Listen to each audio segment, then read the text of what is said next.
ছোট্ট একটি গ্রামে রহিমা বেগম তার দুই ছেলে এবং দুই বৌমাকে নিয়ে বসবাস করতেন। রহিমা বেগমের দুই ছেলের নাম ছিল রাজু ও রতন। তারা ছিল অলস প্রকৃতির। তারা নিজের কোনো বুদ্ধি নিয়ে চলতো না। তারা সবসময় অন্যের বুদ্ধি নিয়ে চলতো এবং অন্য লোক যে কথা বলতো সেটাই বিশ্বাস করত। তারা তাদের বউ কিংবা তাদের মায়ের কোনো কথাই বিশ্বাস করতো না। এমনকি কোনো পাড়া প্রতিবেশী যদি তাদের পরিবারের নামে খারাপ কথা বলতো, তখনও তারা সেটাই বিশ্বাস করত। ঠিক এমনই একদিন। কি রে রাজু, তোরা কোথায় যাচ্ছিস এদিকে? আবার দেখছি তোদের হাতে ব্যাগ। কোথাও কি যাচ্ছিস তোরা? হ্যাঁ হ্যাঁ চাচি, আমরা শহরে যাচ্ছি দুই ভাই। একটি চাকরিতে আমরা দুইজন অ্যাপ্লাই করেছিলাম, আমাদের চাকরিটা হয়ে গিয়েছে। এজন্য আমরা দুই ভাই শহরে চলে যাচ্ছি। তোরা তো শহরে যাচ্ছিস, খুবই ভালো কথা। কিন্তু তোরা কি তোদের বাড়ির কোনো খবর রাখিস? তোদের বউদের কোনো খবর রাখিস তোরা? কেন চাচি, কি হয়েছে? আমাদের বউরা আবার কি করলো?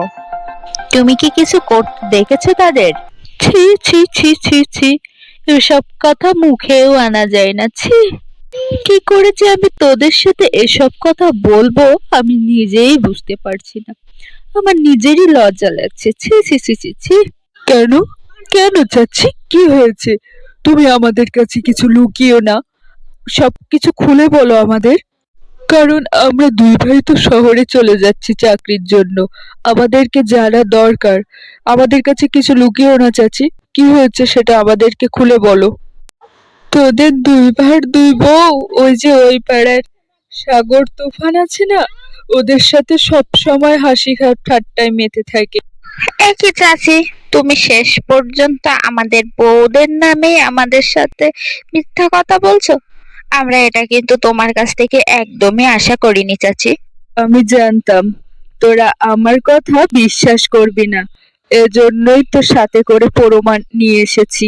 এসব লজ্জার কথা কি কারোর সামনে বলা যায়? ছি ছি ছি ছি ছি। প্রমাণ? কি প্রমাণ নিয়ে এসেছো চাচি? আমাদেরকে দেখাও। তুমি কি প্রমাণ নিয়ে এসেছো সেটা আমাদেরকে দেখাও। আমরা দুই ভাই নিজের চোখে দেখতে চাই। এসব জিনিস আমার নিজেকেই দেখাতে লজ্জা করছে। এই দেখ, তোদের বউ ও পাড়ার সাগর ও তুফানের সাথে হাত ধরাধরি, গলা জড়িয়ে ধরে ছবি তুলেছে। আমি আগে থেকেই জানতাম তোরা আমার কথা বিশ্বাস করবি না, এজন্যই তোর সাথে করে প্রমাণ নিয়ে এসেছি। দেখ দেখ, ভালো করে দেখ। তারপর পাড়ার চাচির এমন কথা শুনে রাজু ও রতন আর শহরের উদ্দেশ্যে যায় না। তারা দুই ভাই আবার চলে আসে বাড়িতে। চুমকি, এই চুমকি, কোথায় তুমি?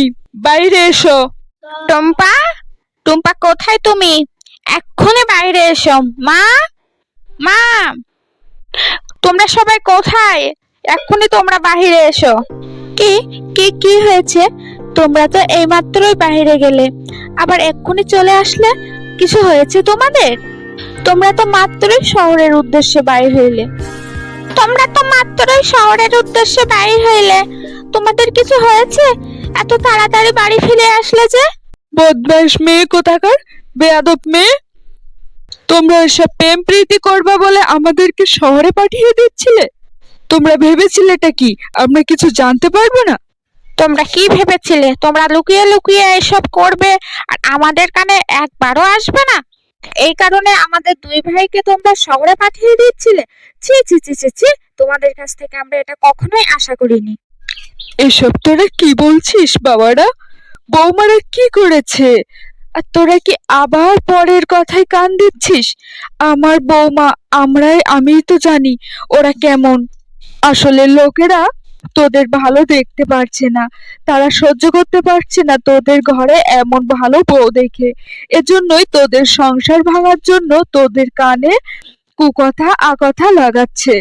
মা, আমি তোমার কোনো কথা শুনতে চাচ্ছি না। তুমি যদি তোমার বৌমাদের সাপোর্ট নাও, তাহলে এক্ষুনি তুমি তোমার বৌমাদের নিয়ে এ বাড়ি থেকে বেরিয়ে যাবে। আমরা কারোর কথাই কান দিচ্ছি না। আমরা দুই ভাই নিজের চোখে প্রমাণ দেখেছি। ওরা দুই বউ সাগর আর তুফানের সাথে গলা জড়িয়ে ধরে ছবি তুলেছে। ছি ছি ছি ছি, তোমরা এক্ষুনি এ বাড়ি থেকে বাইর হয়ে যাবে। একথা বলে রাজু ও রতন ঘরে চলে যায় আর তারা দুই বউ আর শাশুড়ি বাড়ি থেকে বার হয়ে যায়। আর এই শীতের মধ্যে তারা দুই বউ ও শাশুড়ি ঠান্ডায় থরথর করে কাঁপতে কাঁপতে বাড়ি থেকে বার হয়ে যায়। তারা কোথায় যাবে, কোথায় রাত প্রবেশ করবে সেটা কিছুই বুঝতে পারছিল না। বৌমা, বৌমা, এই রাস্তার ভিতরে দাঁড়িয়ে আমরা এখন কি করব? এই শীতে আমরা এখন কোথায় যাব বৌমা? মা, আপনি কোনো চিন্তা করবেন না। আর আমার কাছে একটা চাদর আছে, এটা আপনি আপনার গায়ে জড়িয়ে নিন। আর আজ এই রাতটুকু এই রাস্তায় আমরা কাটিয়ে দিই। আর কাল সকাল হলে আমরা জঙ্গলের দিকে চলে যাই। হ্যাঁ আপু, জঙ্গলের ভিতরে অনেক আদিবাসী থাকে, তারাও তো তাদের জীবনে অনেক কষ্ট করে দিন কাটাচ্ছে। আমরা সেখানে যেয়ে না হয় তাদের মতোই দিন আমাদের জীবনটা কাটিয়ে দিব। এই কথা বলে তারা রাতটুকু সেই রাস্তায় কাটিয়ে দেয় আর পরের দিন সকালে জঙ্গলে যেয়ে পৌঁছায়। তোমরা আমাকে ক্ষমা করে দিও বৌমা, আমি আমার ছেলেদেরকে বোঝাতে পারলাম না। তারা আবারও প্রতিবেশীর কথায় কান দিয়ে আমাদেরকে বাড়ি থেকে বার করে দিল। কিন্তু একদিন দেখো, ঠিকই আমাদের খোঁজে তাদের এখানে আসতেই হবে। আচ্ছা, এসব কথা বাদ দে না মা, এখন আমরা কিভাবে কি করব সেটাই ভাবেন। আমরা থাকার জন্য কি করতে পারি আর কোথায় বা থাকবো এই যে গভীর জঙ্গলে? তারা যখন এসব কথা ভাবছিল ঠিক তখনই তাদের সামনে একটি বুড়ি চলে আসে, মানে একটি বৃদ্ধা লোক আসে। এই গভীর শীতে আমার খুবই কষ্ট হচ্ছে, তোরা কি কেউ আমাকে একটু সাহায্য করতে পারবি? আমাকে একটা চাদর দিবি মা গো? এত কষ্ট পেও না বুড়িমা, আমার কাছে একটা চাদর আছে, এই চাদরটা তুমি নিতে পারো। তা তোরা এই গভীর জঙ্গলে এখানে কি করছিস? তোদের কি বাড়ি ঘর নেই? আর বলো না বুড়িমা, আমার ছেলে কখনোই আমার কথা বিশ্বাস করে না। তারা সব সময় অন্যের কথা শুনে চলে আর অন্যরা যেটা বলে সেটাই বিশ্বাস করে। আর এখন অন্যের কথা শুনে আমাদের তিনজনকে বাড়ি থেকে বার করে দিয়েছে।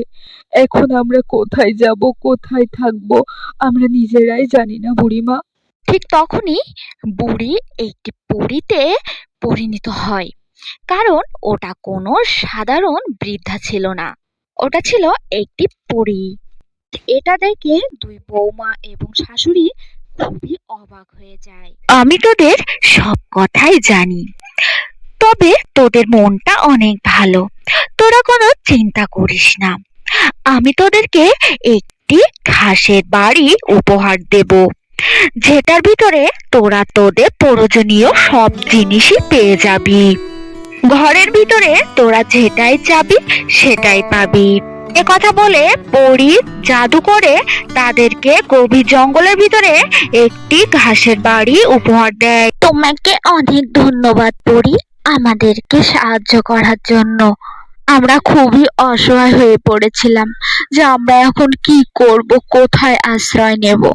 এখান থেকে চলে যায় এবং দুই বৌমা আর শাশুড়ি সে বাড়িতেই থাকতে শুরু করে। আর তাদের যেটা প্রয়োজন হয় তারা সে বাড়ির কাছে চাইলেই সেটা পেয়ে যায়। এভাবেই তাদের দিন কাটছিল। তারা গভীর জঙ্গলে ঘাসের বাড়ির ভিতরে দুই বৌমা ও শাশুড়ি বেশ সুখেই তাদের দিন পার করছিল, কারণ পরীর দেয়া জাদুর বাড়ির ভিতরে তাদের কোনো কিছুর অভাবই ছিল না।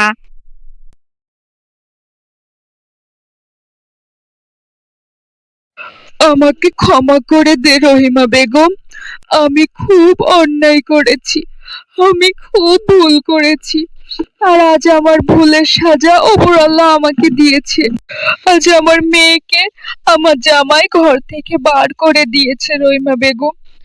আমি ইচ্ছে করেই তোর দুই ছেলের ঘর ভেঙেছি, তুই আমাকে ক্ষমা করে দে।